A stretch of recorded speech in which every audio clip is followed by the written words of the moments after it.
हमले का मास्टरमाइंड दिल्ली में लैंड करने वाला है।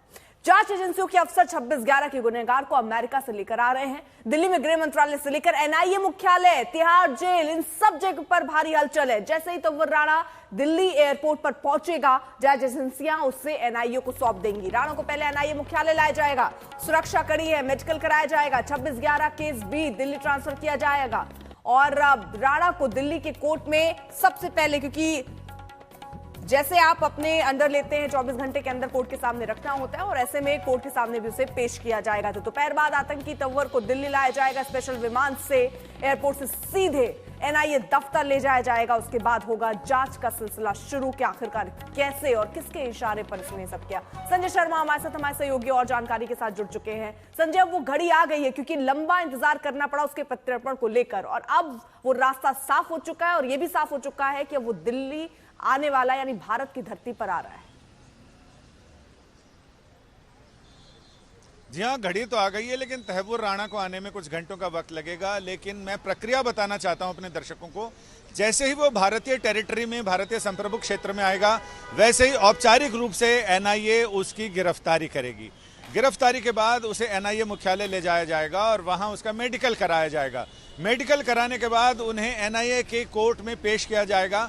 तो जैसा कि बताया जा रहा है कि एनआईए के स्पेशल जज चंद्रजीत जी की अदालत में उनको पेश किया जाएगा। लेकिन वो अभी तक ये कहा जा रहा है कि उन्हें इधर उधर घुमाया नहीं जाएगा, बल्कि या तो वर्चुअल वीडियो कॉन्फ्रेंसिंग के जरिए उन्हें पेश किया जाएगा, या फिर हो सकता है कि पिछले 1-2 बार की तरह एनआईए की कोर्ट ही वहां एनआईए मुख्यालय पर विशेष कोर्ट लगाई जाए और वहीं पर उसकी सुनवाई हो।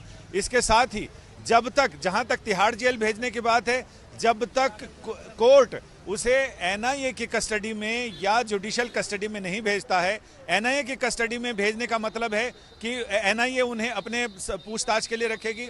जब तक जुडिशियल कस्टडी में कोर्ट नहीं भेजता है, एक सक्षम अदालत जब तक आदेश नहीं देती है न्यायिक हिरासत में लेने का, तब तक वो तिहाड़ नहीं जा सकता है। तो ऐसे में एनआईए के सूत्र भी ये बता रहे हैं कि वो पूरी कोशिश करेंगे कि जो उनके पास 30 दिनों का टाइम है एनआईए के पास, जिसमें वो किसी भी आरोपी को पूछताछ के लिए हिरासत में रख सकते हैं, उसका पूरा इस्तेमाल करना चाहेंगे। उसके लिए पूरी अर्जी देंगे और इसमें अदालत के ऊपर है कि अदालत कितने कितने चरणों में, कितने कितने दिनों के लिए उन्हें एनआईए की कस्टडी में भेजती है। और जब एनआईए पूछताछ पूरी कर लेगी, कोर्ट को भी लगेगा कि अब एनआईए की कस्टडी में रखने का कोई मतलब नहीं है, तो वो जुडिशियल कस्टडी में भेजा जाएगा, जिसके लिए तिहाड़ जेल में तैयारियां अभी से पूरी कर ली गई हैं।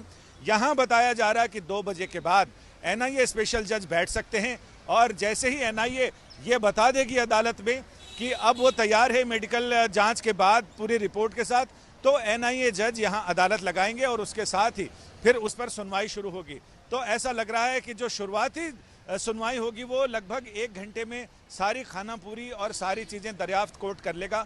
इसके बाद कोर्ट ये सुनेगा इसी सुनवाई के दौरान कि एनआईए को क्यों कस्टडी चाहिए और कितने दिनों की कस्टडी की मांग करती है एनआईए, और उस पर अदालत कितने दिनों की कस्टडी एनआईए को देता है।